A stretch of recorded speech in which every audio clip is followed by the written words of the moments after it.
What is up, my peeps? Joshua Smith here. So first off, thank you so much for tuning in, watching, or listening to another GSD Top Entrepreneur, Top Real Estate Agent interview. This week, we got another amazing, epic interview in line for you guys. Today's guest, the interview that we're getting ready to share with you guys, amazing interview. I really loved picking this guy's brain, learning from this guy. You know, as entrepreneurs, we talk so much about how to generate more revenue, you know, how to go out there and create more leads, convert more to appointments, generate more revenue. All of that's great. You know, but one thing that's never really talked about is what to do with the money that you're making. You know, how do you go out there and invest smart? You know, so this week we have one of the top financial coaches that we interview, Todd Tresidder. You guys are going to love this interview. It's mind-blowing. It's something that everybody should listen to. This is a dude that became financially independent and a multimillionaire by the time he was 35 years old. So he knows his stuff, right? None of this stuff is theory. But real quick before we dive in, I want to plug our sponsors that make this show possible. So first off, perfectstormnow.com, www.perfectstormnow.com. Front end, amazing lead generation website, real estate specific website software. You know, our clients are out there generating sometimes 40, 50, 60 free leads on a nightly basis. It's a hardcore, very affordable, but very effective platform out there that offers a lot of coaching and training and guidance as well. Second sponsor is our 90-Day Mastery Bootcamp, www.90daymastery.com. It's a hardcore 90-day experience where you get to go through 90 days, group experiences with me personally. Spend about 40 plus hours together going through this epic experience. So you can check that out at www.90daymastery.com. So with that being said, let's dive in today's interview. Hopefully you guys enjoy.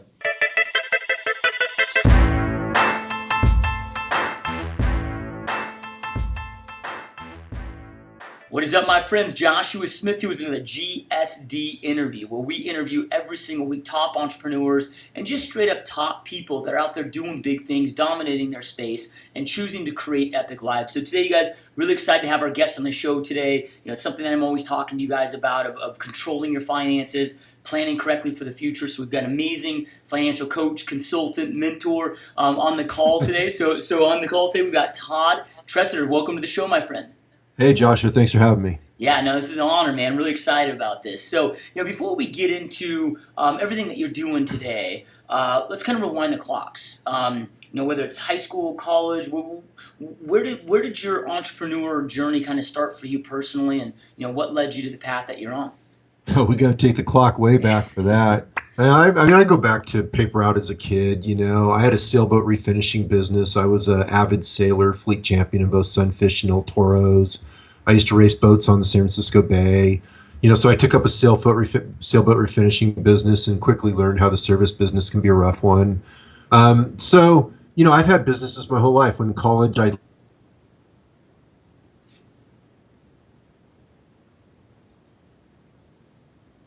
applies and make enough to get back into school.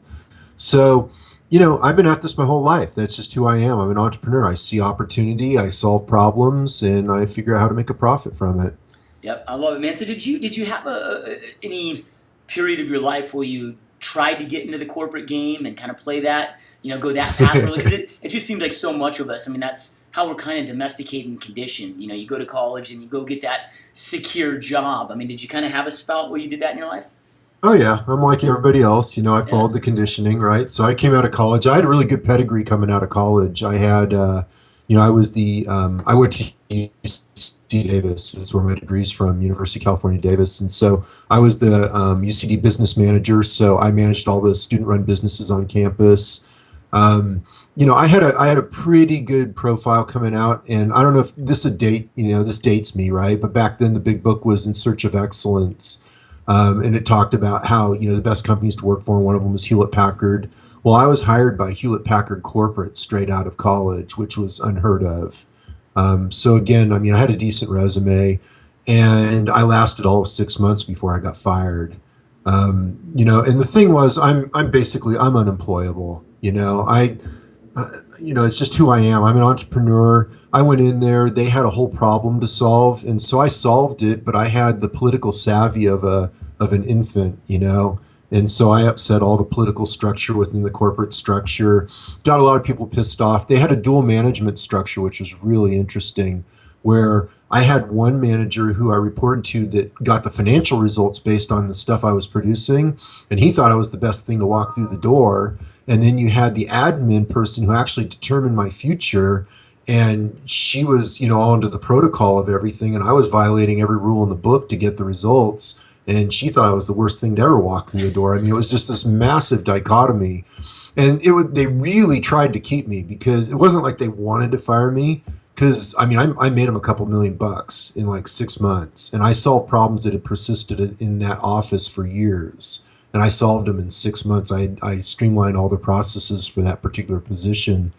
So nobody denied that I did amazing stuff. They're just like, oh my God, this guy's going to blow the office up if he keeps going what he's doing. And so they let me go. So yeah, and that was the beginning of my entrepreneurial journey, because I'd been studying investment finance in the evenings and weekends. I was reading books on investment strategy. I was absolutely fascinated by it. And so that's what I did in my free time. And of course, that became what I did with my work. Yeah, so you leave the corporate world, or are forced to leave, however you want to look at it, and you jump right into the financial space at that point. What were some of those challenges? Because it's one of those things where we see so many entrepreneurs and so many business owners that are really good at their craft. Like, hey, they're a world-class chef. They go open a restaurant and they fail because they don't know how to operate a business, right? They don't know how to run the restaurant. So maybe what were some of those early on struggles? Because the stats, 90% of entrepreneurs are done in the first 5 years. What were maybe some of those struggles, and how did you overcome those struggles as you were getting started?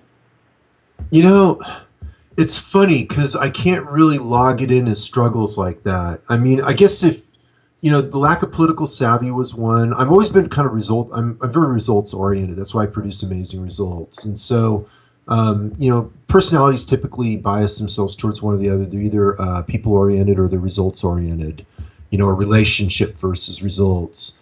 And so I would say if that was a shortcoming that I had to deal with, that was one of them right there. I'm way more relationship focused now than I was back then. I do realize, the important value of that and do care now. But I used to be, just a bull in a china shop, and I got results. So, I guess that would probably be one of the struggles that I had to overcome. Other than that, it's just normal struggles. You don't start with the knowledge. You got to learn. You learn through experience. You get experience by making mistakes, and you grow and you become better, and you get better and better with time as you do more and more. And that's just the journey. That's a journey of growth, and both financially and personally. Love it. So when you were overcoming that, results, just straight results, and then becoming more relationship based, because so many entrepreneurs are just that hardcore drivers, results based, and I see a lot of people struggle with that. I struggle with that too. It's like, it becomes so much about the results. How did you overcome that? Well, I got older. I grew up. You never get rid of your inherent bent. I have an inherent bent, which is results oriented. But I matured. The reality is, when you pass, look at Steve Jobs as a great example, right? Nobody denies the guy got amazing results. He was incredible. Now, depending on which biographer you look at, some people will say, well, he had some relationship problems. And it also depends on the person you talk to, because some people he was greatly endeared with, because he was really tight with them. But he was clearly a results-oriented guy, and relationships suffered. So I think, it's the recognition that in the end we all die, and the only thing people remember is how you made them feel. Nobody remembers, what you said to them or what you did. They only remember how you made them feel. And so in the end, it's all about people. Even business is all about people. The money's just, it's a manifestation, it's a currency, it's a transaction. But in the end, it's all about relationships and people. Yep. Awesome. Love it. Amazing advice, man. So right now you've got a large, financial planning, financial consulting, coaching business. And it's one of those things, we kind of talked about this before we hit the record button of, the stats that exist today. It's like 76% of Americans are living paycheck to paycheck, meaning they lose their job, they're reliant on government aid. I heard the other day that only 2% of Americans can retire at the age of 65 without being reliant on their kids to take care of them. So it's this massive epidemic. What's some advice that you'd give? Again, our listener base, a lot of entrepreneurs. How do people need to prep for it today in this new economy that we're in? Because people are living longer, and really kind of the old school tactics probably aren't working today. Well, the old school tactics do work because it's all governed by math and the principles never change. So not trying to negate you there, just laying it out that, what's been true is always true, right? Because it's governed by math, it's governed by essential principles that are eternal. So, to boil it down in a nutshell, the game's really simple, right? You spend less than you make and invest the difference wisely. So everything you need to know about wealth building, you can say in one sentence. Spend less than you make, invest the difference wisely. Bam, done. No great secrets, nothing to share. The devil's in the details, right? How do you do those things? How do you make more? How do you spend less? And how do you invest wisely? Okay, that's where it gets interesting, right? That's where the conversations begin. But in terms of the principles or how the game is played, it's the same it's always been. Spend less than you make, invest the difference wisely. There you go. Yep. Yeah, it's everybody, not everybody, but so many people want to play the keeping up with the Joneses game, which is, the most dangerous game that you can get involved in. And most people don't even want to have a conversation about it. I don't know why, but money, wealth, it's kind of got this like negative stigma out there where people don't want to talk about it. They don't want to pay attention to it. They don't even know what their bank balance is. So if you have somebody that's just kind of, your average person out there, average income earner, average, habits, where do they start with that? Well, I have a saying I really like, which is judge by results, often harsh, always fair, right? If you look at results and you judge by results, you know exactly what your values are and what you're prioritizing in life. So, if you've got negative net worth and you're driving around in a flashy new Corvette and you got the latest designer clothes, then clearly you're about flash and style and current lifestyle, and you're not about freedom and wealth and valuing your time. If you really look at reality from a perspective, I have the advantage, right? I mean, obviously I'm a little older here, right? So I have the advantage of looking back, and the only thing that's truly scarce in life is time. Time is the valuable asset. That's the ultimate asset. Money from an individual standpoint is essentially unlimited, right? For as much as any one person can have, need, or spend. So it's essentially, bountiful. The resources that you need to lead a fulfilling life is essentially unlimited in bountiful supply. All information, bountiful supply. All the principles you need to know, bountiful supply. Everything's out there. The only thing that's scarce is time, right? And so you got to look at how you allocate your scarce resources of time and money, and then that'll tell you what you're valuing and what you're prioritizing in life. And you start playing with that, and it starts raising your awareness around, what you say is important versus what is actually important to you based on what you're actually doing. Yep. So, you talk about living below your means and then investing wisely. Do you? I mean, I don't know if there's formulas. Well, let me clarify. Let Okay. me clarify. I said spend less than you earn and invest the difference wisely. I never said live below your means. Okay. Yep. The reason why is I'm trying to be really particular here because that choice of words matters, right? Because live below your means implies frugality, implies scarcity, implies a lot of things, and that's not a requirement. Like when I built my wealth, I did not live a scarce lifestyle. I just made a lot of money. As I was running a hedge fund, I was getting paid very lucratively, and I lived a college kid lifestyle. But it wasn't like, yeah, I guess technically I lived below my means, but it wasn't that at all. I spent anything and everything I wanted to spend. I just don't have big spending requirements.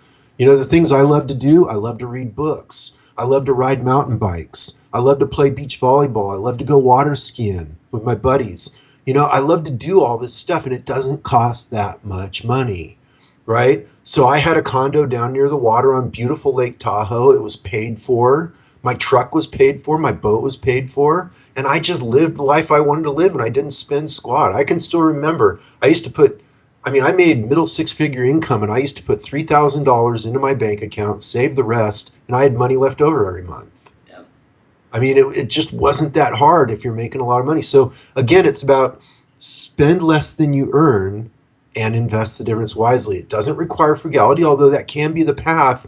Like if you're a school teacher, you aren't going to play the game the way I did. You're going to have to play the frugality game, or you're going to have to find leverage and business opportunities through summer, work with real estate or whatever during your summertime. You got to find other angles to create your wealth because you're not going to create it through your income. And so somebody in that situation has to really focus on the income creation side and the wealth creation side. For me, I had a fat income, right? So it's just a matter of savings and investing wisely. I just had to control my spending, which was easy for me because of my values. Yep.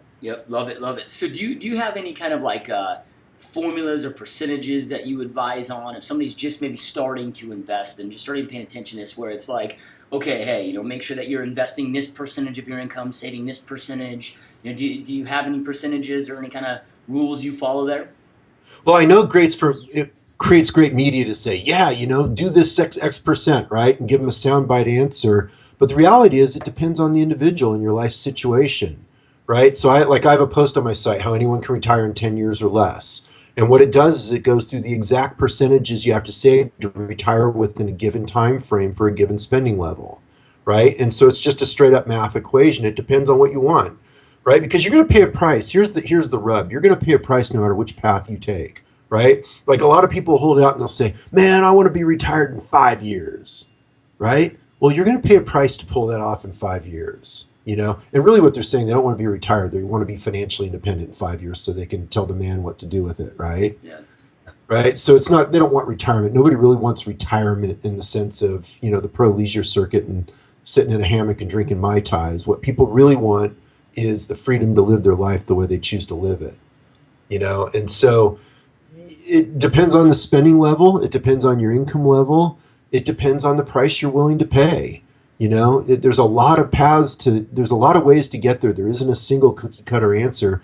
And people that toss them around, it's a disservice to your listeners for somebody to toss that around when they're a guest on your show, because it's disrespecting the reality of the dynamics of the equation of how you build wealth.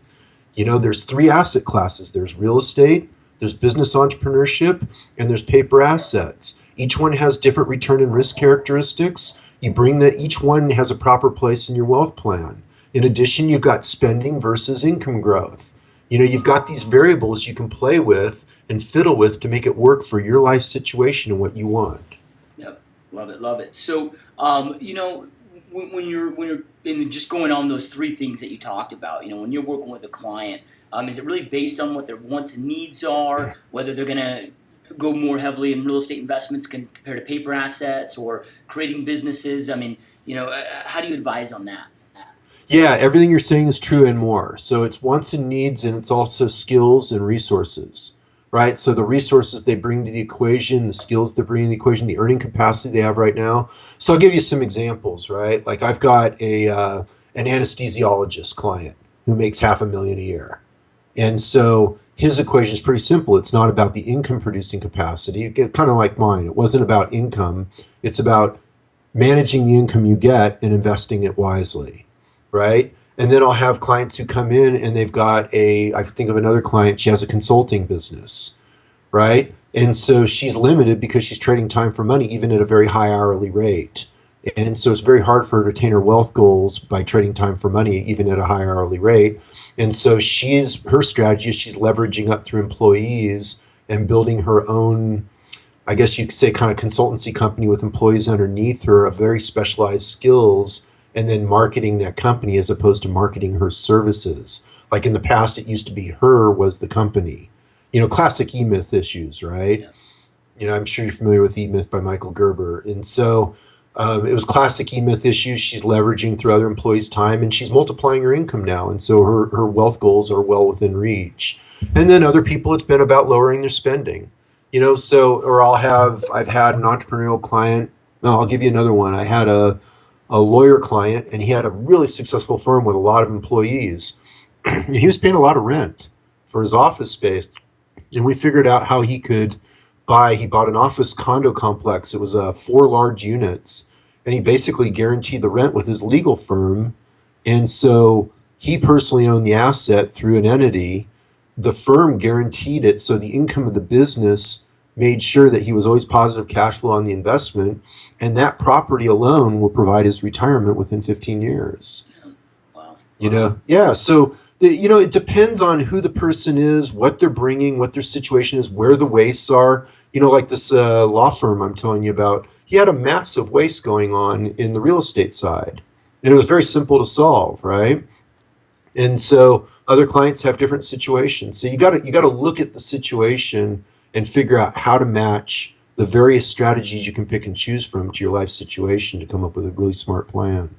So when it comes to really your business expenses tracking, and not necessarily on a personal level, but on the business level, which you do a lot of work with, and you talked about with Hewlett Packard, he's made them millions or saved them millions in the first 6 months. And got fired. And got I laugh about it now. It was really hard as a kid, right? I mean, I was fresh out of college and thought I was a sharp cookie. And to get fired straight out of college, man, I can still remember looking at the mirror and going, dude, you're either going to go huge or you are one stupid idiot, Yeah, those hardcore blows in our life, though. It's amazing how sometimes those become the greatest blessings. Oh, it was totally a blessing. I mean, I didn't belong there. Like I said, I'm unemployable. I always have been. And it just took getting fired by a major corporation to prove it. Yep, love it. So, I'm sorry, I sidetracked. I just had to laugh. I love it. So, how often is a business owner, because I see most business owners, they kind of pay attention to their books, tax time, right? They're not reviewing P&Ls on a monthly basis or whatever that looks like, and to really analyze and kind of break those down and cut out that waste and see what's making them money or saving them money or again what's waste. How often should entrepreneurs really be? And I know it's different for all entrepreneurs. It's probably kind of a hard answer to or a question to answer here, but our audience is mainly real estate agents. So I mean, how often would you advise them to really be paying attention to this stuff? I don't have specific. Oops, I'm getting an echo. Are you getting an echo? No, it sounds pretty clear on my end. Okay, sorry. No. Oh boy, this echo is going to be hard to deal with. I can't talk over it. Hold on a sec. I think it's because of the. Let me try turning down the volume. Okay. Let's see if I get rid of it. Hold on a sec. All right, can you hear me okay? Yep, hear you perfectly. Okay, great. Let's work with that. Sorry about that. No.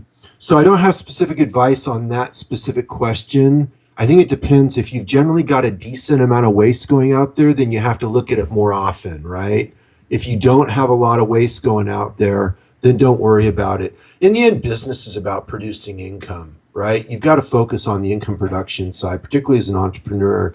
It's so easy to get. Here's one of the bigger mistakes I see, which is where this question points, which is getting caught up in an administrative process, where rather than growing the business and figuring out what are the essential tasks you really have to focus on this year to take your business to the next level, you start getting caught up in what I call maintenance mode. And I see that a lot where people plateau, and it's because they're just maintaining the business.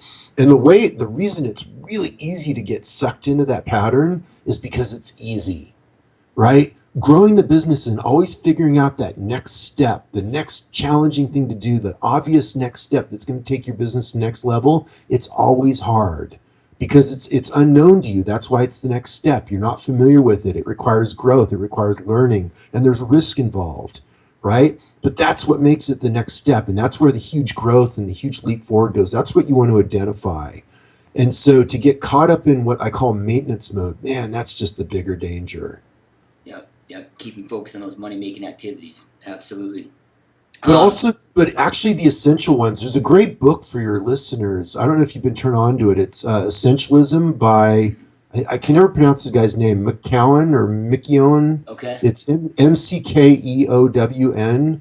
And the book is called Essentialism. And it's just a great book for the environment we're in and the environment we're entering, which is, we're in the age of too much, right? There's too much information. There's more than enough of everything, and there's not enough time. And so the key is not more, better, different, right? Those are the old days. More, better, different is the old days. The key now is to identify those essential tasks that are going to take you to the next level and to do the deep work to get in the place that really matters and not get distracted by all the distractions that are out there trying to pull you away from it. That's the real game now. Yep. Love it. So speaking of information, learning, self-development, I mean, I see your library behind you and can tell that you're a guy that takes his self-development very seriously.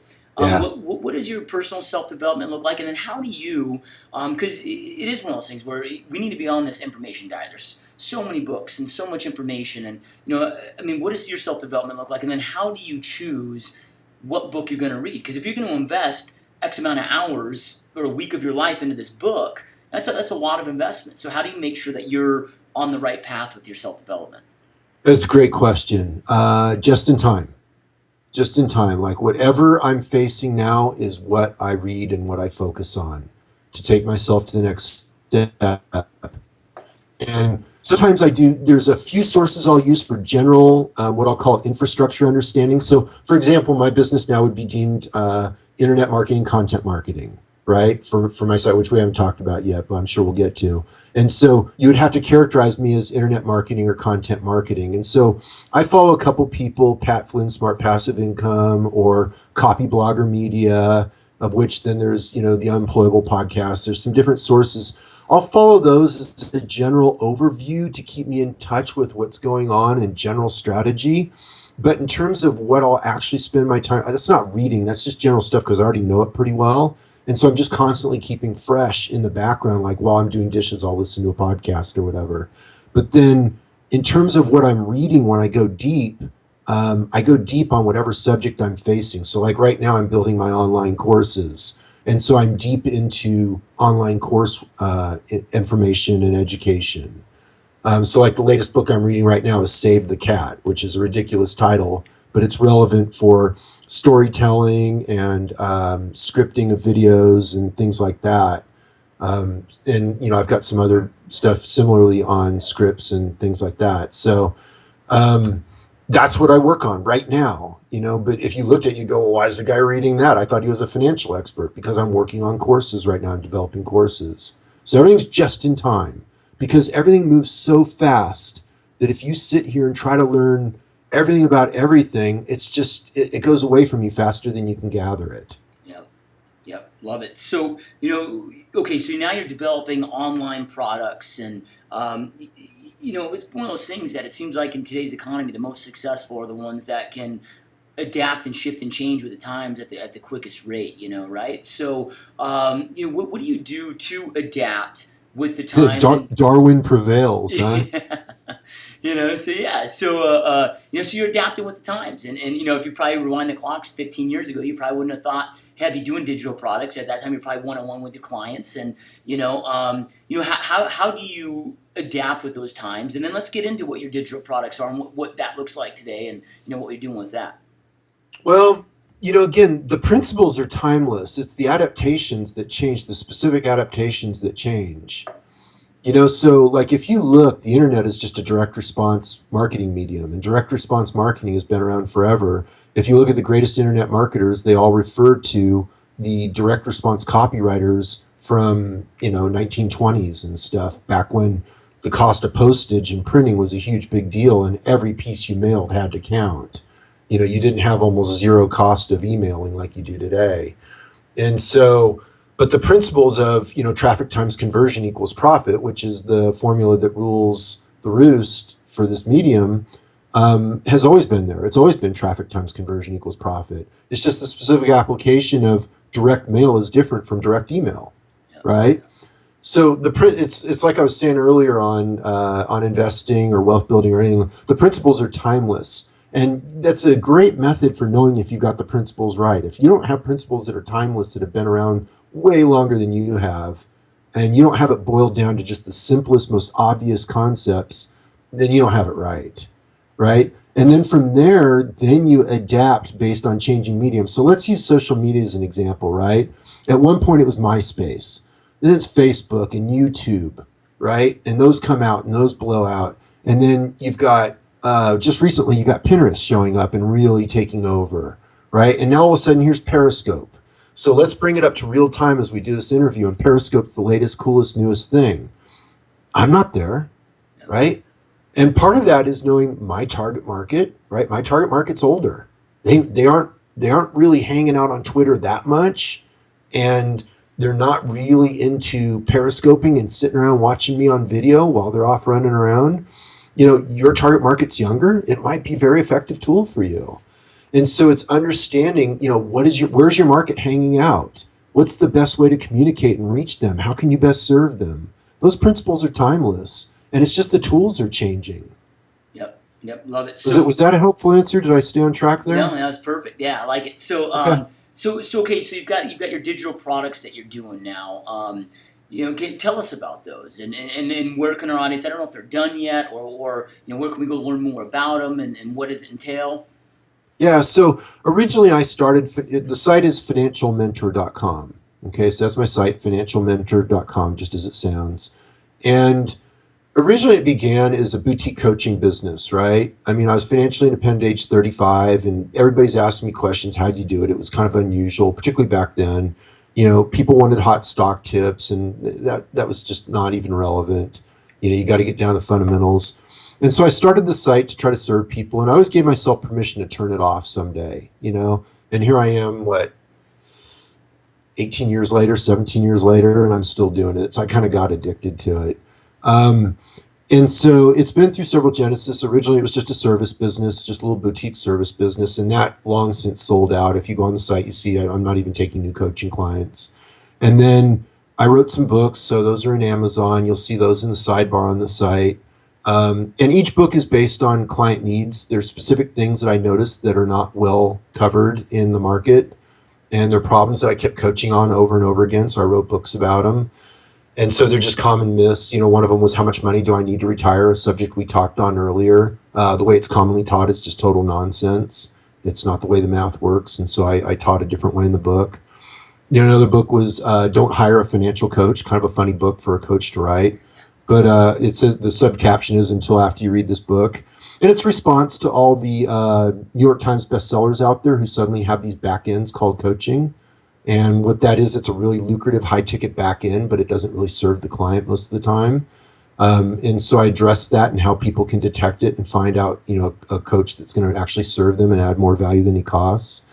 So those are the books. And then I have a program I'm building out now, which is the courses I was referencing, which is 7 Steps to 7 Figures.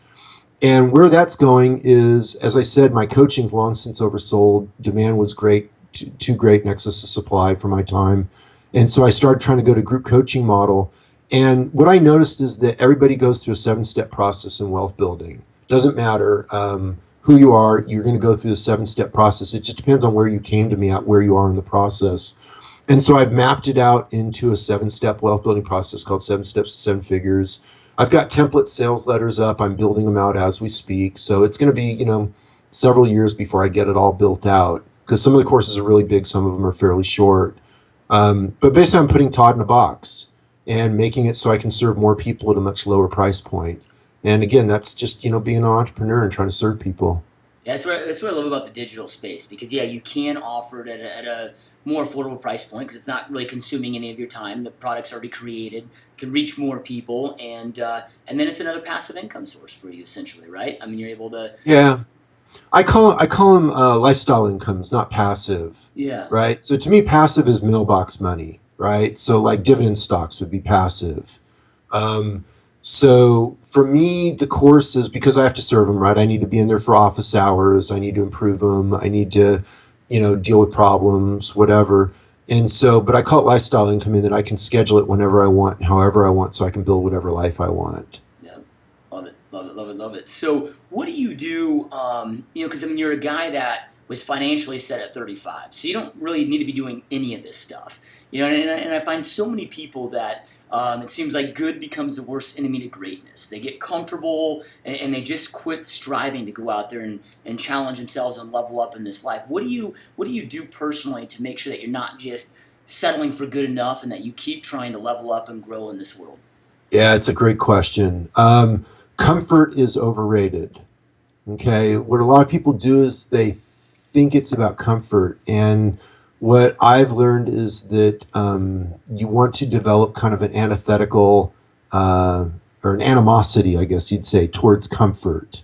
You want to constantly move towards whatever's uncomfortable. That's where your path of growth is. What I'm trying to do is I'm trying to become the best version of Todd I can become. And so the way I do that is by constantly growing, constantly moving into new areas and expanding who I am. And so business, if you want to figure out the greatest path of personal growth, just grow a business, because you have to become a much greater version of yourself in order to grow the business. The business is just a mere image of you and who you've become. And so that's how you keep from getting stuck in a lull. I had the gift. My kids, I put my kids through private school, and so that's not cheap.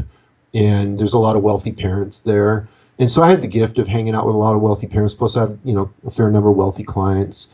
And I've gotten really clear that, the pro leisure circuit is not a path to happiness at all. I've seen quite a few divorces come on the back end of achieving financial independence. Yeah. What happens, one of the great myths or the realities that a lot of people don't see is that financial independence is also an unusual burden of responsibility, because once you no longer have to strive every day to make money, and you no longer have to, report to work. The thing about a workaday lifestyle is it's easy. And I know people are going to laugh at me for saying that, but it really is, because it's all structured. It's all laid out for you, You get your 2 weeks of vacation, you work 50 weeks a year, you show up. Like, all the structures are built in for you. All you have to do is show up and do it, right? But when you're financially independent, you create from a blank slate. And there's a significant responsibility in that, right? And it blows some people out. They don't, and I know that most people are listening is going, it's a problem I'd like to have, Todd, right? Yeah. But seriously, I coach people on this stuff, and it's real. It may not sound real to you while you're stuck in the workaday world, but when you face life as a blank slate, believe me, if you're not prepared for it and you're not operating at a deeper level and you don't really know yourself, it'll throw you for a loop. I know it did me. When I achieved financial independence, I had no idea what I was stepping into. And it was, a couple years of real malaise for me until I figured it out. Yeah, and I can see that in that, I've met so many people that once they're at that retirement age or they retired, it seems like for every year that they retire, it looks like they age 5. And there's something to that. I hope that's not true. Wait a minute here. Yeah. You're God, I think I'm about 140 right now. So what did you do to overcome that? What did you do to, because it does happen, and a lot of entrepreneurs I meet, they're like, the biggest challenge was, I no longer had to work 80 hours a week, and I didn't know what to do with myself, and I felt like I lost my purpose, how did you overcome that? Well, as I said, I entered a period of malaise. I can still remember, it's kind of a poetic thing, because I lived at Lake Tahoe at the time, right? When we sold the hedge fund, which was kind of the cap off of the whole thing. And so I can remember driving over the top of the hills over the Sierras into Carson City, which is where my assistant lived, to deliver some old computers to her and stuff. And it was right after we sold the company and I received the check and everything. And it was figuratively and literally the top, right? Like, I rolled over the hill and was on top of my game. I was as high as a kite. I thought, oh boy, this is it. I did it. I pulled it off. I'm financially independent and all this.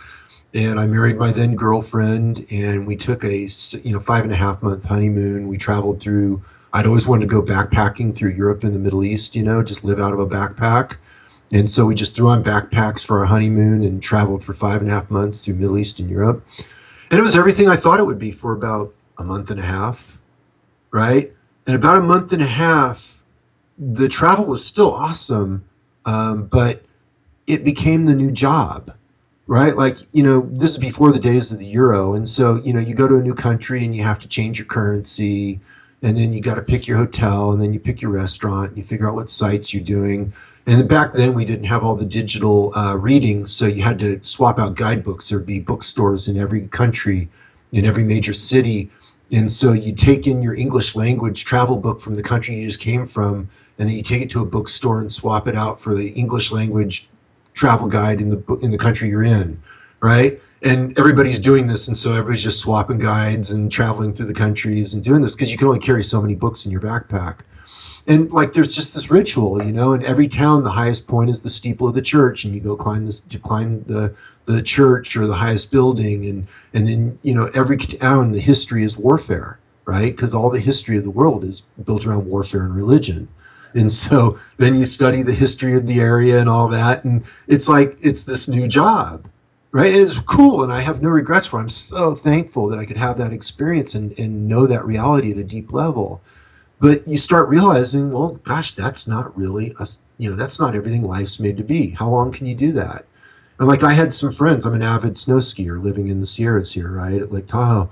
And so I had some friends who were full-time skiers, right? They had been handed money down from the generation above them, and they were financially independent at a somewhat low level, but they could still afford to be a ski bum. And so they were, and they would ski, I don't know, 100 and some odd days a year.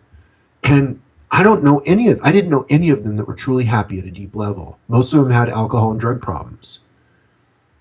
So you just kind of learn with time that there's much more to this game than it appears on the surface. And if you want a deep and fulfilling life, it isn't just about the pro leisure circuit. And so getting off your duff was tough. It wasn't something, there's a tweetable for you, right? Get off your duff is tough. Sorry, just entertain myself with the stuff as a writer. It took a while. It took a while for me to get centered on it because I had subscribed to the millionaire myth. I thought, hey, $1 million, I'm financially independent, blah, blah, blah, blah. And obviously it takes more than $1 million, but, I was like, hey, I did it and here I am. And why aren't I happy? And it took a while to sort through all that, like figure out what is happiness. The reality was I'd look in the mirror and I was the same miserable cuss. I just had more money. Yeah. And it took me a while to really sort it out and figure out what is happiness and what drives me. So how long was it? How long of a break was it before you started going out and creating these other ventures that you're involved in today? Yeah, well, let me rephrase it. It wasn't all a break, right? What I did was then I started really screwing stuff up, right? So then I did a business venture that was totally misguided and cost me a whole bunch of money. Because when you don't have your stuff straight, you'll act out in all kinds of bizarre ways. And so, I was making all the classic mistakes of acting out and doing really stupid things with my money and business mistakes and hooking up with the wrong people and just, it took a while to sort it out. It took me years. I would say, oh boy, let me think. It was probably a solid 3 years of mistakes and malaise and fiddling and trying this and messing with that, and before I finally started to get on track. Yep. And that's one of the advantages, that's what a lot of people hire me for coaching is because, I help a lot of people with retirement transition, financial independence transition, because when you get near it, there's no faking financial independence. When you have it, you know it. And one of the ways you know it is you won't tolerate the crap you used to tolerate to get there. That's one of the ways you know it right off the bat. And so what happens is people are going along and they're successful and everything on the surface looks great, right? To an outsider, it looks like they got it all together. They got a successful business. They're socking away the coin. They're building wealth. They got it all together. And for a while, that was really making them happy. And then they reach a point where suddenly it's not happy anymore. And they feel themselves rolling off and it really bugs them. They don't know what's going on. And then they hear me talk and they realize, oh, this guy knows it. This guy's been through it. And I've been through it with a bunch of clients too. And this is a definite pattern. I'm not unique to it. My clients have been through it and it's a process. And, you can either head it up and be smart about it and deal with it up front, so that you don't go through the malaise for years like I did. I had to fumble through it. I had no coach. I had nobody in front of me to guide me. I fumbled through it and just had to use intuition and intelligence to get through it. And it cost me a lot. Yeah, and that's why you're such an effective coach today, though, right? Because you're not operating from a place of theory. It's like, man, I've been through it. I've experienced it. I had to overcome it, and so that's powerful. So, yeah, you know what I say? I say, I've made just enough mistakes to be a good coach. Yeah. If you've made enough mistakes and you paid attention to it, it actually makes you a pretty decent teacher. Yep, absolutely. Couldn't agree more. So what do you do for goal setting personally? How often are you paying attention to your goals? Because, things are changing so fast. So it's kind of, I got asked the other day, like, what do you see yourself in 5 years? I'm like, man, I can't even think that far ahead right now because things change at such a fast pace. What does that look like for you, goal setting? How often are you reviewing your goals and changing them? Good question. So I have a post on my site called Todd. I forget the whole name of it, but it's basically Todd's 7-step goal setting process, annual goal setting process. So annually, I go through a 7-step goal setting process. Includes calculating net worth and figuring out what we want to do and all this. There's a whole thing. It's laid out on my site. It's a post up there, so you can link to it if you want. And then, or people can search it and find it. And then it's evolved on top of that from what I wrote back then. And I've gotten it even simpler. And it ties into what I said earlier based on that book, Essentialism. I just did my Essentialist goals for 2016. And so what it does is now I don't list out everything. Like I just focus on the essential goals. And so I'll nail it down to like 2-3 things and really simplify it and just really focus. So in the past, it was my 7-step process that I lay out on my site, and I still do that. But now I added this Essentialist Goals process where it's literally a 1-page tear sheet, and it literally boils down to just a few lines, like 5 sentences, and I'll nail it down. Now, how I manage that throughout the year is totally different, okay? So those become my Essentialist Goals, but then what I do is I convert that into step-by-step action steps, right? And I'll lay them out in timelines, and I do that in a Microsoft Word doc. I keep things really stupid simple, right? So I'll put it in a Microsoft Word doc, and it literally sits on my desk. Here, I'll even just to show it. Here's here's part of it, right? So it sits on my desk, and if you look, let me see if I can find it. You'll even see here it is. Hold on. So you can see the lines through stuff, right? And then you'll see where I mark things up, and then I staple things to it and clip stuff to it. And then what I do is this is a working document. Okay, so I'm revisiting this thing regularly. I'm reading it regularly, and from that, I'm pulling my to-do list. And then as I continue to learn stuff and I get ideas that shape where I'm going, then I do what you saw in there. I'll write all over the document, and I'll staple notes to it, and I'll add Post-its to it. And then once I accomplish a goal, so there's a whole section that I've cleared out of the document, then what I'll do is I go back in. That's why it's a Microsoft Word document. I go in and I edit it, and I update it with everything. And so what that process is doing is it's constantly keeping my goals in front of me, right? By reviewing the document, by scratching it out, by writing notes on it, by constantly reviewing it, by constantly editing it. What it is it's a living, breathing part of me. It's not just some cute little thing you write and shelve, right? It sits on my desk and I work with it, and it governs my work behavior. But what's driven from it is the top line goals, which are just the Essentialist goals. Yeah. So when you say you're reviewing them regularly, is that daily, weekly? It varies. No, I wouldn't say daily. That's too frequent. It varies with what I'm working on. So it's not a fixed interval. It's like whenever I'm ready for the next thing, then I review it and pull the next thing. Yes. So, because I'm working from a much smaller to-do list. Like here, again, this is live, right? Here it is. Post-it. Here's my to-do list I'm working from right now. And this is this week's. And this is the active stuff in front of me on the next page down. And it sticks here, and it's right underneath my computer, right?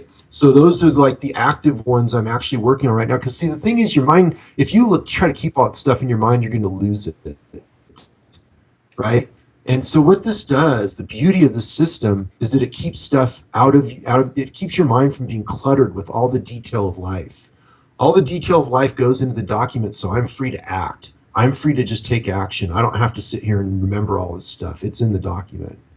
Yep, love it. So, one thing that I see a lot of entrepreneurs, and especially a lot of male entrepreneurs, because they're such hardcore drivers, but then next thing they create big business success, but their health goes, their relationship with their kids go, and you're a guy that is very active, in good shape, and how do you? I don't know if there is such a thing as balance, but how do you keep it all together to make sure that your business, you're not just wealthy, but then everything else is gone? It's really hard. It's really hard. I mean, there's no other way of saying it, right? You simply have to decide what are your priorities, and then you have to live according to them. If you try to schedule this interview during family hours, after 5 o'clock, I mean, I work normal business hours. The times I take off about 3 months out of the year, and those 3 months out of the year are basically the 3 months the kids are out of school. So like we're planning on hiking the Camino de Santiago through France and Spain this summer. That's like a 490-mile trek through France and Spain. My kids are the one driving the agenda on it. They want to do it. So, you just have to decide what are your priorities and how are you going to organize your life. I'm as guilty of workaholism as anybody. I'm passionate about what I do and what I'm creating. I can put in ridiculous hours, and I do. When I'm working, I work hard. But I also take a lot of time off. in the end, life is about experiences. It's not stuff, and when you die, there's not much of you that's going to survive. So don't get overly caught in your game, right? It's mostly going to be the memories you left behind, the lessons you shared with people that carry forward.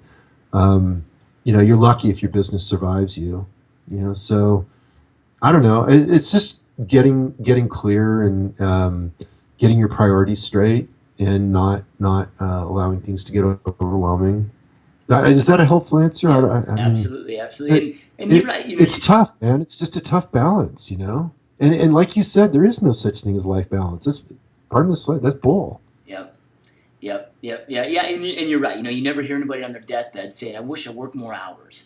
Right? That doesn't exist. And I'm a big believer that you can have it all as long as you get clarity on what you want and you're very, very intentional about how you utilize your time. So real quick, I know that you talked about your website there, but if our listeners have maybe questions, is there what's the best way to reach out to you? Is it going to your website? If they want to reach out to you, if they have specific questions, wherever that may be, they want to learn more about you. What's the best place to go to accomplish that? Yeah, financialmentor.com, the website. That's the hub of everything I do. So financialmentor.com.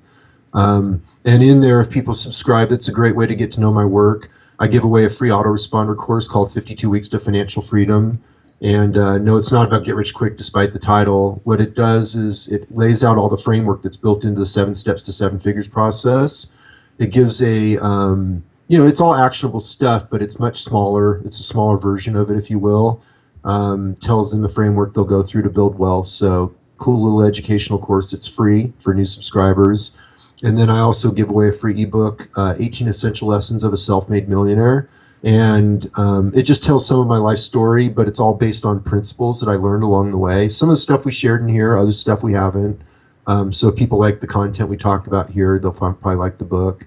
And it's a quick read. It's a fun read. So yeah, I give all that stuff away to new subscribers.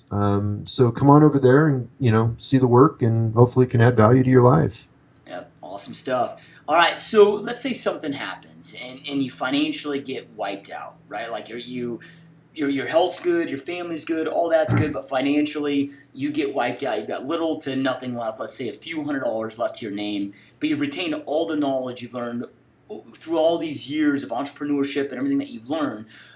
What are some of the first things that you do immediately to go out there and start rebuilding it back? Oh, well, the first thing I do it way different than I did this round. The first thing I would do is build a course of instruction that solves a major problem for people. And then I would use affiliate marketing and social media paid traffic to build it, to sell it. That'd be the first thing I do. What happened is the classic conversion funnel of internet marketing got turned upside down with paid advertising. And so in the old days of content marketing, you had to build a massive platform, which is what you see I have. And, so large traffic and subscriber base and platform. And then from that, then you have a list and you can monetize the list, right? You can sell them stuff that solves their problems. The new model that's just really, with the advent of Facebook advertising and other paid advertising venues, Google Ads, whatever, now what it is you can do the product and you can buy the traffic as long as the traffic converts on the product. It truly solves a problem. So you can turn the whole conversion funnel. The classic conversion funnel is a lot of people come in at the top, right? And then you have a smaller conversion down to on your list. And then from your list, they buy the products and it gets narrower and narrower down to the bottom of the funnel, right? That's the classic one. Well, now you can turn it upside down and you can start with a product and you can expand it out through paid traffic and affiliate marketing, and you can create a lot of income very fast if you know what you're doing. And I have the knowledge now. I didn't have it back then, but that's what I would do if I had to start over again. Yeah, awesome, love it. What tools are you using to do that? I mean, are you an Infusionsoft user, or what are some of the tools that you're using to build out your online business? No, I'm not a fan of Infusionsoft for that reason, right? Anything that I have to hire a consultant to do for me, I don't want. Yeah. If it's that confusing that I can't do it on my own, because I'm not an idiot at tech, but I'm not a genius either. But I should be able to function within the platform, otherwise it's not adequate. So I don't use that. So like my courses are on Calpern's platform, Zippy Courses, and I use Aweber now. I'll probably move over to ConvertKit at some point. And so, I mean, these are some of the tools I use. They're all really cheap. I mean, none of these tools cost an arm and a leg. I mean, that's the beauty of an internet-based business is it's about your knowledge and your willingness to do the work and your ability to serve people. You know, do you personally have the knowledge that other people need that you can help really serve them with? That's the question you got to ask. You know, what is your specialty or skill that you can really benefit a lot of people, really add value to people's lives? If you have something like that, most people do. It's just a matter of identifying it. Then you can do something worthwhile with it. How do you know what problems they want solved? Because sometimes we think that, hey, these are what their problems are, but then we don't always know. I mean, is it one of those things where, I mean, do you just survey your list, your database, and I mean, what kind of, I guess, research are you doing before you go out there and create a product? Well, there's a lot of ways you can do it. I'll tell you what I do it, which is I just know my market, right? I mean, I've been coaching for, what did I say, 17, 18 years, right? So I'm deep in my market. I know my market. I've been, you know, answering blog comments on my site for the same amount of time. I'm in conversation with people. So I know the market deeply, like not even superficially, like I know it deeply enough that they told me a problem, I know what the real problem is, not what they're actually telling me, right? Like that's, I know their problems better than most of them know them, right? Because they only feel what's going on. They don't really know the depth of it because they haven't been through it yet. And so I just know my target market. I know how to serve them. That's just from a depth of experience. If you don't have that, other tools you can do, you can really pay attention to social media. So for example, there's a great story of I don't know Michael's last name, but he's the guy that wrote the course, Learn Scrivener Fast. And he tells the story of how he got the whole idea from being in a blog comment on Michael Hyatt's blog, where Michael Hyatt talked about Scrivener and how much he loved it. And in the comments, people were talking about how much they loved it. They just wish it was easier to learn. And boy, you know, and then Michael Hyatt wrote, yeah, if there was a resource that would teach me how to learn Scrivener, I'd gladly pay for it. And people chimed in and agreed. And Michael, not Michael Hyatt, but Michael that built the course, and it was a very successful course, and it, you know, got him out of a job, right? And all he did was he looked at it and said, that sounds like something that needs to get built. And so he built it. You know, he knew Scrivener, he was using it, he loved it, and so he built a whole course called Learn Scrivener Fast, and bam, he was just paying attention. It was a problem that needed to be solved. Nobody had solved it. And so you can find these things everywhere. I mean, once you're an entrepreneur, you find opportunity everywhere. I mean, there's problems everywhere. And problems never get solved because life changes, right? As more life changes, then more problems get created. And so you go solve them for people. Yep. Love it, love it, love it. So, you know, this podcast was created to go out there and provide tactical knowledge from doers like yourself that are out there, you know, that have done it, right? You know, because we talked really about there's so much information available, but so much of it's theory. You know, so I love bringing on guests that are just doing big things like yourself, that are actual doers, and bringing that content, you know, to our guests. And for selfish reasons for me, you know, I grow so much from, you know, having amazing guests like you on the show as well. You know, but a lot of it too is to inspire people to go out there and create epic lives that they know they truly want, that they deserve.